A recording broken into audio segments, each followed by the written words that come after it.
Okay, so we're going to start with chapter 4. This is the last section that you're going to have the last chapter that you're going to have 3 sections on. So this is good. Okay, so we're going to start on chapter 4.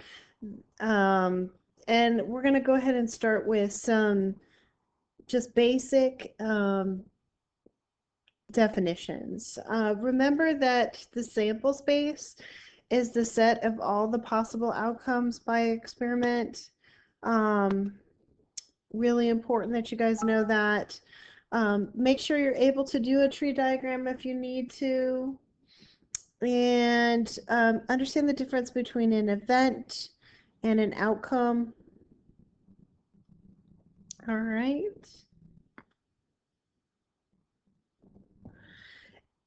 Equally likely events that have the same probability. So uh, flipping a coin, the getting a head or a tail are equally likely events. Okay, and some basic formulas for probability, and then our probability rules. Remember that the probability of any event has to be greater than or equal to 0 and less than or equal to 1, inclusive. So if it cannot occur, then the probability is 0. If the event is definitely going to occur, then it's 1. And the sum of all the probabilities in the sample space has to be 1. Remember that you cannot have any negative probabilities or probabilities over 1. And remember that the complement of event is actually the event not occurring. So the complement of rolling a 1 on a die would be rolling a 2, 3, 4, 5, or 6. Okay?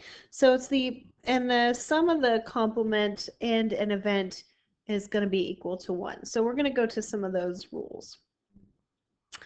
So the rules for complementary events, remember they add up to 1. If you don't know the complement of an event, we refer to it as P is the probability of the event occurring and Q is the probability of the complement. And they both add up to 1. And then empirical probability and big thing, understand what a mutually exclusive event and what mutually exclusive events are. So they can't happen at the same time. So when you flip a coin, you can get a head or a tail, but you can't get one of each. All right. So if they can happen at the same time, they're not mutually exclusive. An example of an event that would not be mutually exclusive is somebody who's a female um, or has a doctorate degree, right? Because there's lots of females in this world that have doctorate degrees, um, or a male who's a non-smoker. Those two events can occur at the same time, so they are not mutually exclusive. So when we talk about the addition rule, we have mutually exclusive events and non-mutually exclusive events. So when they're mutually exclusive, you just add up those two probabilities. But when they're not mutually exclusive, you have to subtract the probability of them both occurring at the same time. We use that a lot with our two-way tables. Okay?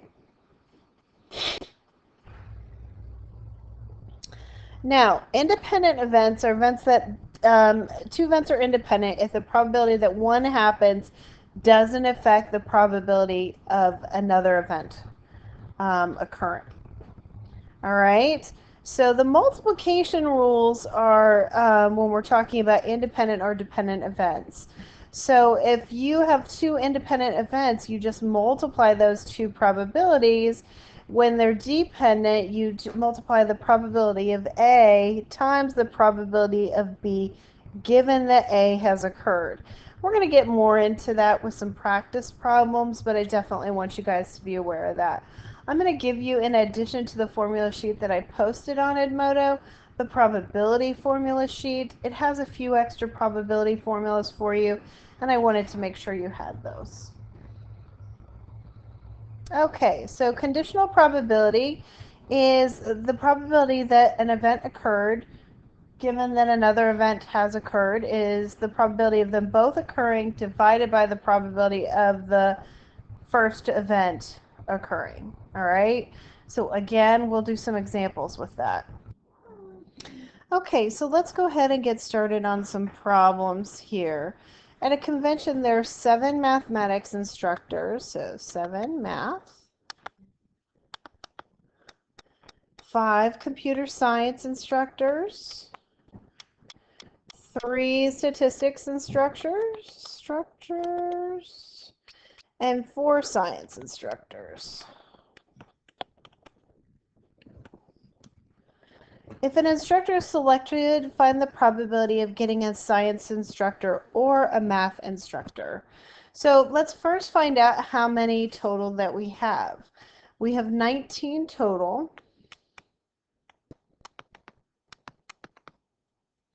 So of getting a science instructor or a math instructor. So a math instructor is 7/19 plus this 4/19.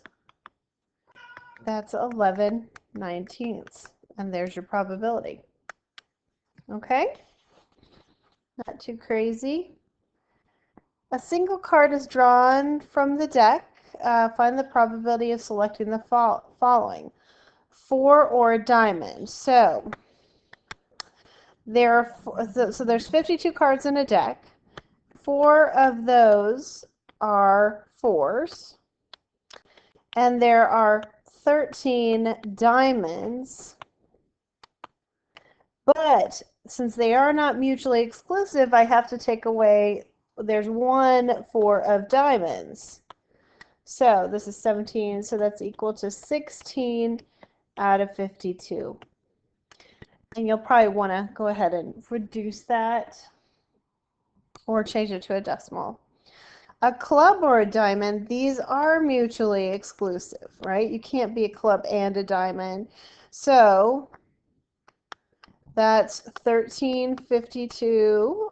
There's 13 clubs and there's 13 diamonds. So that's 26 out of 52, which is 1/2. Okay. And I think this reduces to 4/13. All right.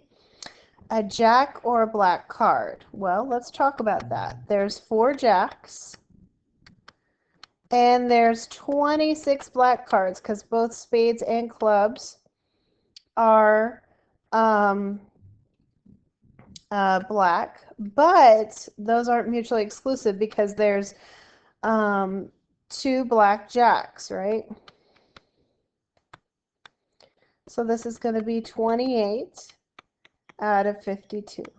So that's going to be 7/13. All right, next one. In a statistics class, there are 18 juniors and 10 seniors. Okay, so what I did with this one is I would strongly suggest you make a table for this so you can find out whether you're dealing with so we've got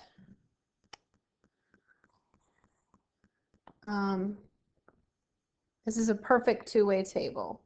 So we've got juniors and we've got seniors, right? Oh, and I need to do a total row. Oops, hold on. Sorry. Sad. Okay. So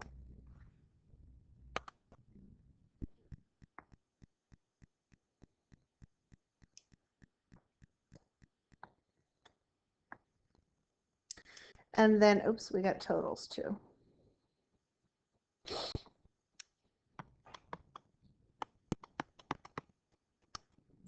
So we got females and males, right? So there are 18 juniors and 10 seniors. So there's 28 total. Okay. 6 of the seniors are females. So that means there's 4 males, right? And 12 of the juniors are males. So there's 12 and there's 6 here. So there's total 12 and 16, right?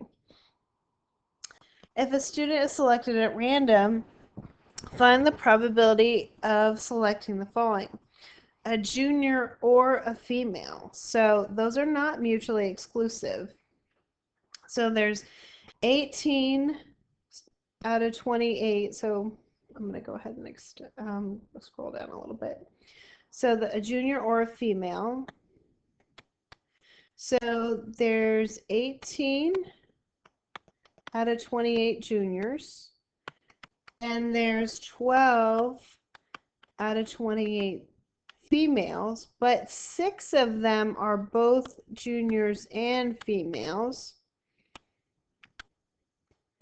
So this is going to give me 24 out of 28 total. So that reduces to 6/7. A senior or a female, so let's do that. Again, not mutually exclusive. So there's 10 seniors and there's 12 females, but there's 6 seniors who are also female. So that gives me 16 out of 28, which is 4/7.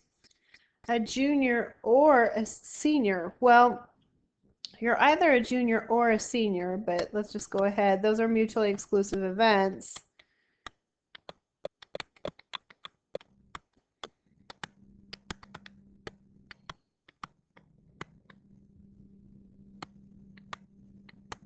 So that's equal to 1. Okay. All right, so let's move on.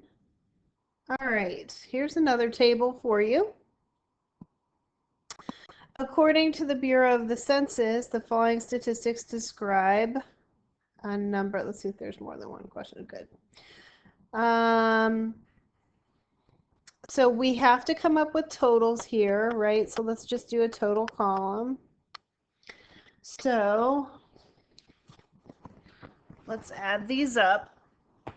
And we should probably do a total row as well. So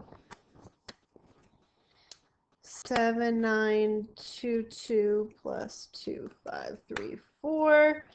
That's 10,456.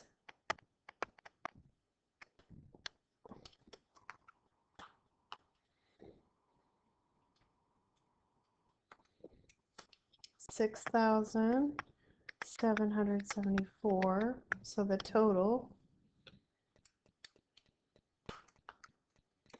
17,230. So let me total up these columns too. So that's 13,721. 2534 plus 99.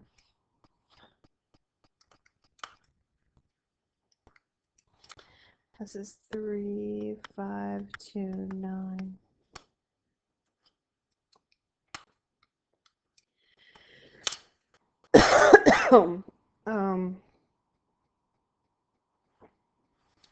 What am I doing wrong here?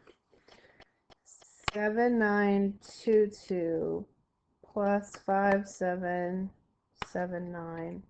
13,701. 0 right there. Okay. So choose a student at random. Find the probability that student is a female student aged 25 to 34. So that's this right here. So that's going to be 995 divided by 17,230. Okay. I'm not going to reduce that for you guys. So male or aged 18 to 24. So we have a total of 13,701 ages 18 to 24. And then we have a total of 10,456. Oh, Lord, have mercy. I can't do this right. Let me do B down here. Sorry, guys. So B. So, a male, total male is 10,456. Total aged 18 to 24 is 13,701. But I want to take away the number of males that are both that age. So I'm going to take away 79,222 and I divide it all by 17,230. So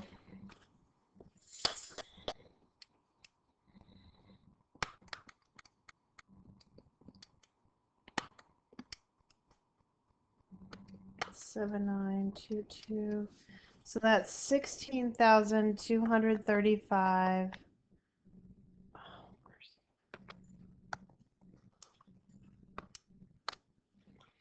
16,235 over 17,230.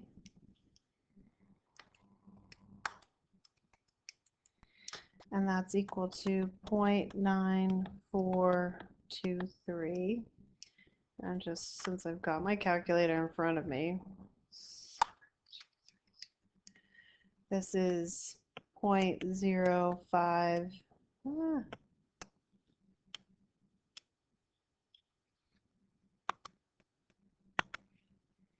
So this one's point.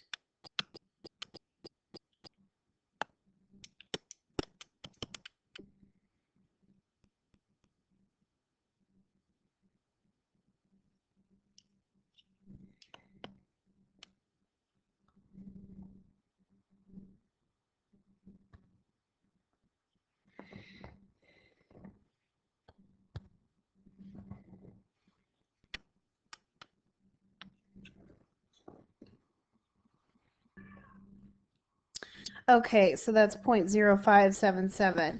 Then under age 25 years of age, so it's in this column and not male. So that's only, you have to be female. So that would be 5,000. So C is 5,779 divided by 17,230.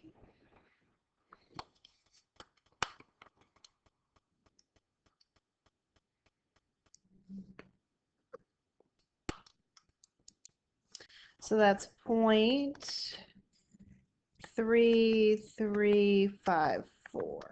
Okay, so that's that one. Not too bad, right? Helps when we can make a table.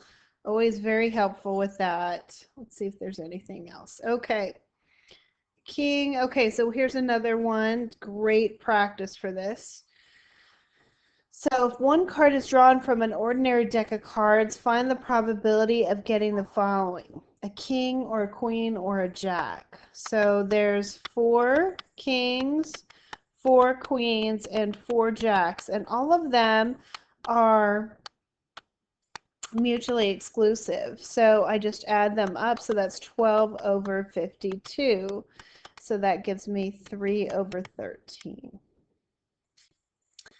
B, again, mutually exclusive, a club or a heart or a spade. So that's 13 clubs, 13 hearts, and 13 spades over 52. So that's what? 39 over 52, which is 3/4. Okay. An ace, I'm sorry, C.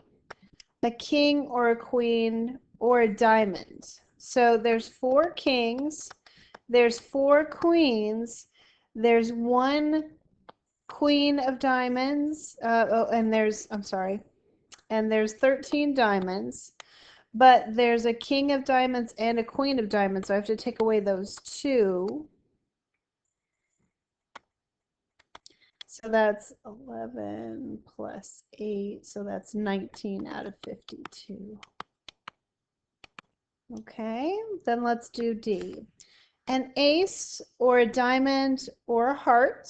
Well, there's 4 aces, there's 13 diamonds, and there's 13 hearts, but 2 of those diamonds and hearts are aces, so that's an overlap. So that's 26, 27, 28 over 52. So that is equal to 7 over 13. And then finally E, a 9 or a 10 or a spade or a club. So there's 4 nines, there's 4 tens, there's 13 spades, and there's 13 clubs. But there's a 9 of spade and a 10 of spades, and there's a 9 of clubs and a 10 of clubs. So that's all out of 52. So that's 26. That's going to be 30 out of 52, which is 15 out of 26. Okay, so not too bad, hopefully. But gives you an idea of what you needed to do for this is your general probability. When we go to binomial probability, it's a little bit more complicated. Okay, and here we go with discrete probability distributions. Oh, I lied. Chapter 5 has 3 sections, which is binomial probability distribution and stuff. So I'm going to go ahead and stop here, and then please stay tuned for another video, 5 and 6 coming up.